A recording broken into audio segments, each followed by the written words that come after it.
Welcome to the show. This is your show about those who dare to dream and go beyond the norm to change their lives and the lives of others for the better. I am Pule Mulebati, bringing you this week's edition of Bophelong. A game changer from East London in the Eastern Cape is arming people with physical limitations with tools to live beyond those limitations and regain their independence. Through her work as an occupational therapist, Andi Swagowa has been able to bring about much needed focus on issues that affect people with physical disabilities. We recently took a trip to her practice, and this is what took place.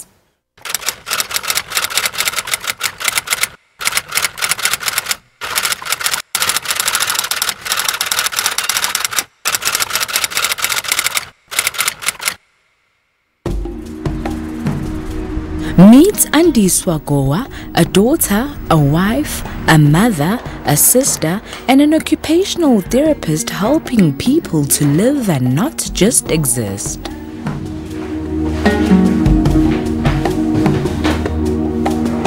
Here's a story of triumph which demonstrates that success can be attained regardless of one's starting point.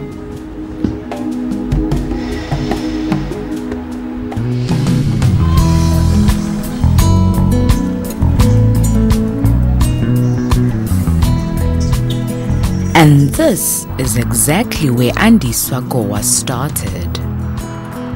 Ndikhulele East London. Actually, siqale sahlala eMdantsane. Ndisayikhumbula very well inamba yendlu yasekhaya sahlala eMdantsane. It was 1925. Kwa-9 ko-19, you know, eMdantsane is divided into sections. And then we moved to Ekombo. I think it was 1996. Uye elowa primary esemncinane. In 5 years, ngenxa ubonakala ukuba unoko ngumntana okrelekrele and enye into ke i-primary school ikufutshane kuthi babe sihlala eMdantsane eNU9 wafunda ke apho e-primary engumntana ewe onazo neetshomi zakhe adlala nazo wathi ugqiba i-lower primary school yakhe wahamba waya e-higher primary. Ukufunda ndifundele eMdantsane ngiqala eNkqubela, and then I went to Dixon Jani. Then I moved to Mthatha. At the time kukhona riots. My father was like, we can never be involved with politics, so wasishipha ke so hlale Transkei. That's when sakwazi uqhubeka and we didn't stop. And then ndabuya ke ndazofunda eEbenezer where I completed grade 12 ke. Uye wabonakala waziqwesa engumuntu ke othandwayo endlini kakhulu kuba besimbukela isikakhulu wethandwa kakhulu utata wakhe eyintombazana eyayifana notata wakhe kakhulu emthanda imibuzo ayibuzayo anzwa bekufuneka ukuthi uyiphendule kakuhle ungaphenduli nje uphendulele into afuna uyazi. Her maths teacher, now turned mentor, spoke about Andi's school days. I found Andiswa to be a student who was always ready to learn. You would never ask her to take out the books from her book bag, and all the time she was ready to learn. She was that type of a student who was always willing to learn. Education was always the #1 priority demonstrated to her by her parents. Umama ekukhuleni kwakhe never had an opportunity to learn, you know. Yena wengenabazali, her story was very difficult, ukhuleka nzima. So she said she does not want to compromise ngabantwana bakhe. Hence she would do anything for her education. And fortunately wadibana notata naye who had same principles. Nakulo tata kungafundwanga kangako, but they told themselves bona ukuthi they will make sure that abantwana babo baya progress in life. I was in one of the first 3 in class, right? But not necessarily #1. It would be #2 or #3. But umntu that was clever than me was my brother. But if I can say, I was not a quiet one. If uthumisi, we need amaklasi komisho yakhumbula kudala ukuzofika uprincipal okanye ukufika umhloli, I would be that child who says, yeah, me. you know?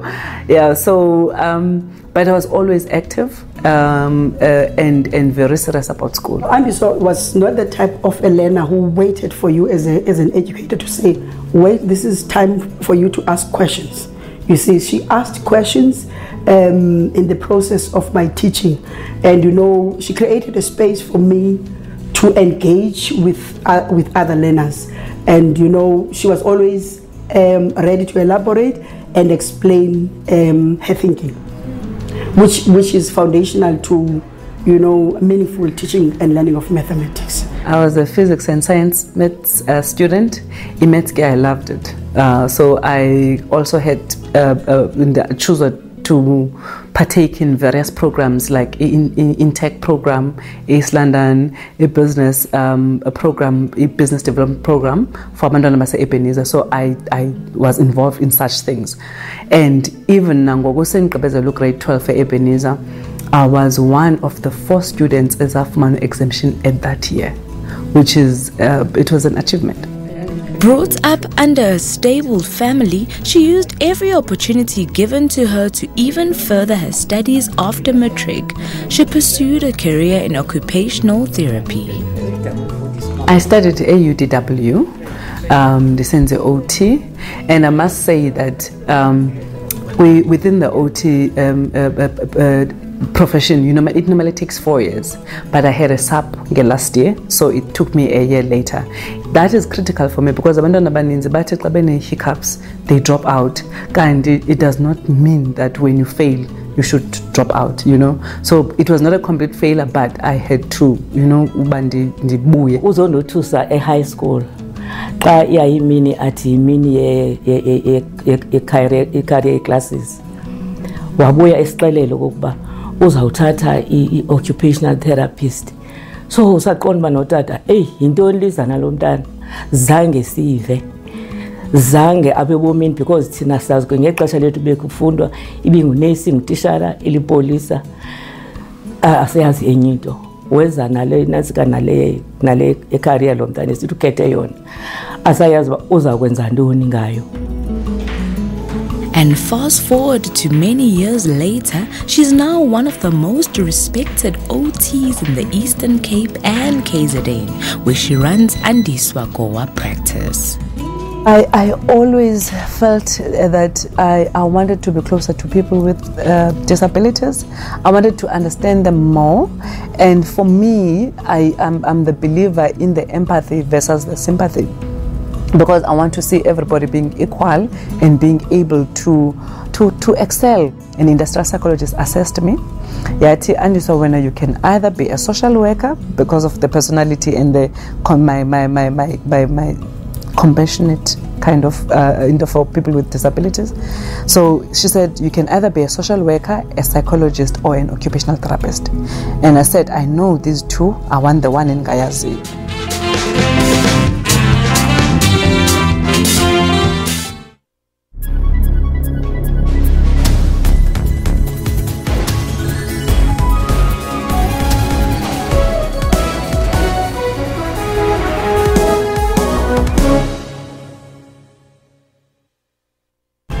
Our Bill of Rights is the cornerstone of democracy. It enshrines the rights of all people in our country and affirms the democratic values of human dignity. SABC News celebrates Human Rights Month in the year of Madiba. # Know Your Rights.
Andiswa Goa practice has now been running for several years with branches in East London and in Durban. And since the practices deal with mainly occupational therapy, we first had to ask Andiswa to clearly define what occupational therapy is. OT is about functioning yomntu.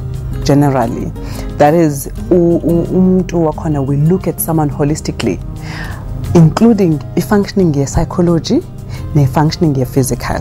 That's the basic.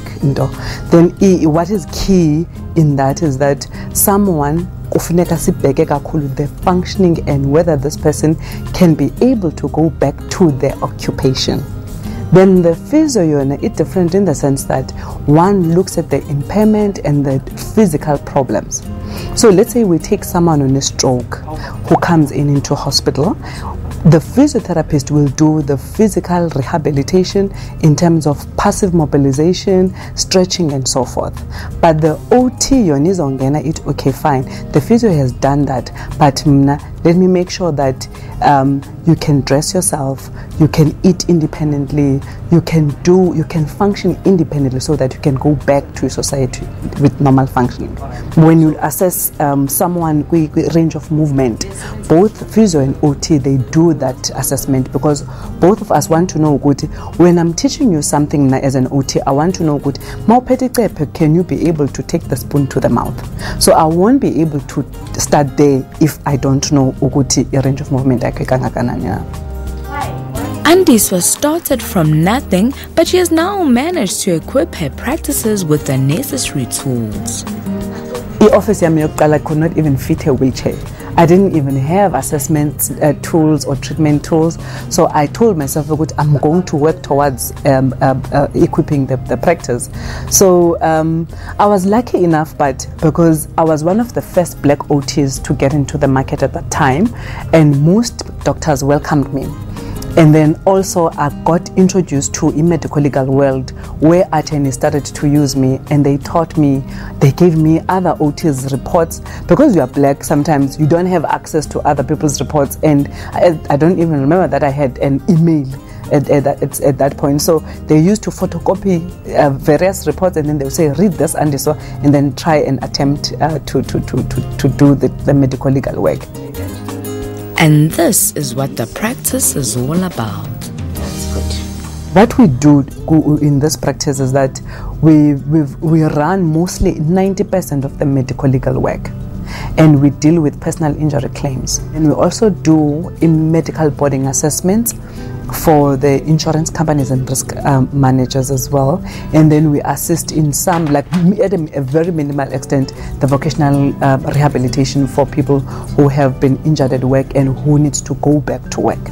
And then lastly, and my baby that I like so much, is the access audits, the ones that where you go into a building and assess whether the building is accessible to people with disabilities. And the challenge is that most people, when they think about accessibility, they think only for people who've got mobility problems, like the wheelchair users and the crutches. Let me give you an example. If, let's say, someone is partially blind and they cannot see the color, and is a male, and then they have to go into the loo, and there are urinaries there, they are white in color. So imagine someone who cannot cannot see, then they will have to touch in order to be able to urinate. So you need now as an OT to come and look at color contrasting so that they can be able to pick up the urinary against the background. EAGP has got about 10 occupational therapists. And then I've got another baby that is called Simi Healthcare Solutions, where we share services. So altogether, there's about 38 staff members, excluding the consultants that we normally use for logistics and so forth. But altogether, there's 38. Then out of that 38, there's 10 OTs. And then there's management, the human resource, the finance, the operations manager, and so forth. Stembi Sombele, an attorney and a friend of Andiswa, sends most of his clients to AGP. He explained his working relationship with Andiswa. The mere fact that I'm also practicing as a lawyer, so part of the work that we do most is that of litigation. So more often than not, you'll find that we have a bulk of MVA work-related matters, so which we often refer it to people like occupational therapists, of which Andy Sokoa is one of them. So she does quite a lot of work in terms of preparing for us a medical legal report in order for us to go and argue the legal matters in court. Why does he refer his clients to AGP?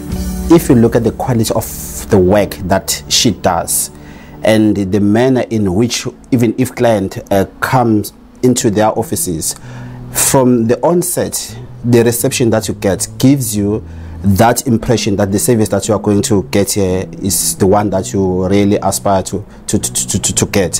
What we strive to do is to be the best in terms of assessment so that people can remember us, you know. But with treatment, unfortunately, we don't get that kind of gratification to take someone up until the end. But what we also do is that whenever there's a patient or whenever there's someone, we feel good, there's a need to intervene. If let's say we've got a child on a colostomy bag and it's not clean, we make sure that let's assist that mother to be able to make sure that the colostomy bag is done, is clean, you know. Or if let's say someone has got crutches as the stoppers up as ants, we make sure that we provide those by the time so it's those kind of gestures that we can do, and people respond positively to those. Andiswa has gone beyond the mark of just being an OT. She identifies youngsters that she can groom under her wing. And 27-year-old Simunge, an attorney at AGP, is just one of many. Bengenza LLB. Ngisithola i-sponsorship sa-government esangisponsorisha unyaka wodwa kuphela, and then wahamba lowo nyaka waphela, and bese kufanele ngiqale phansi ngithole enye funding sengivele sengiphakathi esikoleni. Kuyinkinga ukuthola i-funding usukade une-previous sponsor. I-preference iqale kulabafundi labo abasuke befika for the following year. So manje mangisi ngiyakuzama uNSFAS ngiyawuthola, kodwa bangitshela ngendaba ye-family contribution, and akekho umuntu ozongikhokhela ngoba abazali bobabili bese beqalile sebehola impatient boba-2. So ngaqala ngabothi ngizosizwa ubani-ke manje. Ngase ngiyahlala for 2 or 3 years sengingasafundi esikoleni, sengidane nje ngarelaxa ngathi cha shuthi akudaliwe. And then ngase ukuhamba uma nobaba bahamba ukukhuluma naye uAndiswa, and then kwakuyisonto ntambama, and then wathi angifike ngakusasa. So baqale bangibuza bathi ngiplana ukwenzani, yebo, bese ngi-accessa nami ukuthi ngumuntu onjani, ngoba i-investment enzima lapho befuna ukuyenza ukuthi bazokhokhela umuntu for a period of 2 years wonke. Abazange bacele transcript, abafuna academic record, bazane bangibuka nje kanje bathi ufuna uqala nini, and lapho I'm like angazi, kodwa nje ayikho inkinga, ungaqala the following semester ngoba bese kuphakathi nesemester. Kwathi abazi bangikhokhela ama-fees previous year, and then base angizange ngaqala ke ngiqhubeke ngifunda, and then bebengibona nje abantu akade bengikhokhela bekunikeza ne-stipend senyanga nama-academic fees bakhokhela bona, ne-stationary bona kade besikhokhela. All his hard work and Andiswa's assistance has paid off. Sasiqeda ukuba ne-morning prayer la on a Monday, kwase sibe ne-morning prayer la e-officeini, and mase ngiyayiprinta sengiyamtshengisa ngithi nakho-ke kuthiwa degree completed. Indlela ayijabule ngayo. It's better to give someone education or something to do than actually saying, no, take this bread, take this money and so forth, because I feel good, most people that are black don't have the opportunities. You know, it's hard. We come from different families, and sometimes it's hard. So I'm a believer in God, and when people approach me, I normally pray about it and say, God, what do you want me to do in this situation?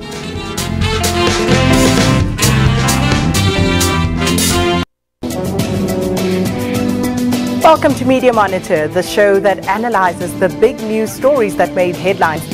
We bring you robust discussions on stories that made headlines in the week, where we interact with media analysts to unpack these top stories. Join me every Sunday morning from 9 to 10 Central African Time as I bring you riveting news and analysis. Stay tuned to Media Monitor every Sunday from 9 a.m. A warm welcome to one of your favorite weekly review analysis programs, Media Monitor. So let's look at the race itself. It's just becoming a personality contest where people just want somebody to guard their own vested interest. And I feel that the country is at a point now where we need some sort of change. It is ANC policy that they will have to implement. We fairly know the direction the ANC wants to take. As a leader, you have to implement. So what was it like on the ground in Kenya? Well, the country is divided. The country is very divided. I think within the country, for me, the one person that I criticize severely and I'm not very happy with his approach is Raila Odinga, with him pulling out. Stay tuned to Media Monitor and catch on analysts unpacking top stories every Sunday from 9 a.m. SABC is the official broadcaster of the 2018 FIFA World Cup Russia.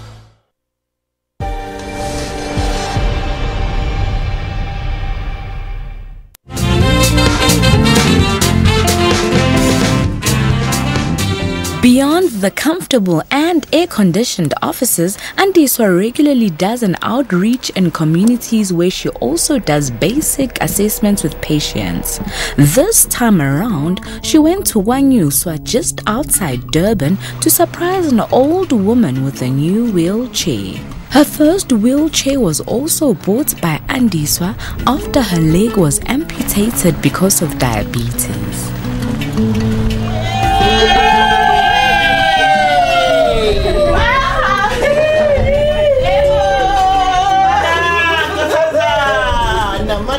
Andiswa then assessed Gogo before introducing her to the new chair. The way I look at it is not about her rendering her professional services, but she goes beyond that, trying to understand even your historical background and see how best she can assist. That on its own, by the way, leaves an indelible mark insofar as the kind of the service that person offers.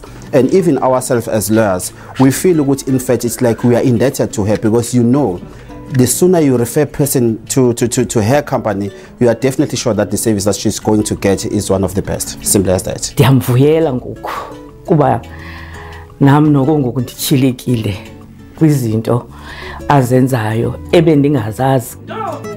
Those around her may be feeling very proud, but Andiswa feels that AGP is not where she wants it to be yet, but it will get there. It's still a small business. But our vision is to, at least by the end of this year, to be a medium-sized business, because we want to grow in terms of the numbers and we want to grow in terms of the revenue. You know, I always say it becomes difficult for OTs because it took me a long time to be able to start and become a business person and not an OT. So we want to strive and become better at so that we can be the first black-owned medium-sized type OT. She shared some of her dreams. Even if we are local, we need to think globally.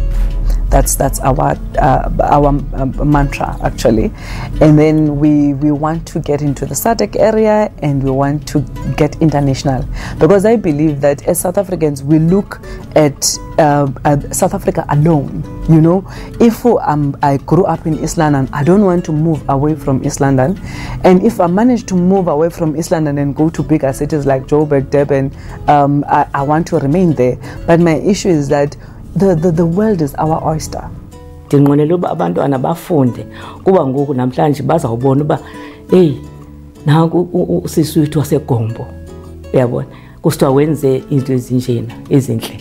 Even if uphuma kwi-primary school enjani, you know, you can always persevere and go through in life or succeed. You know, I think I'm the story.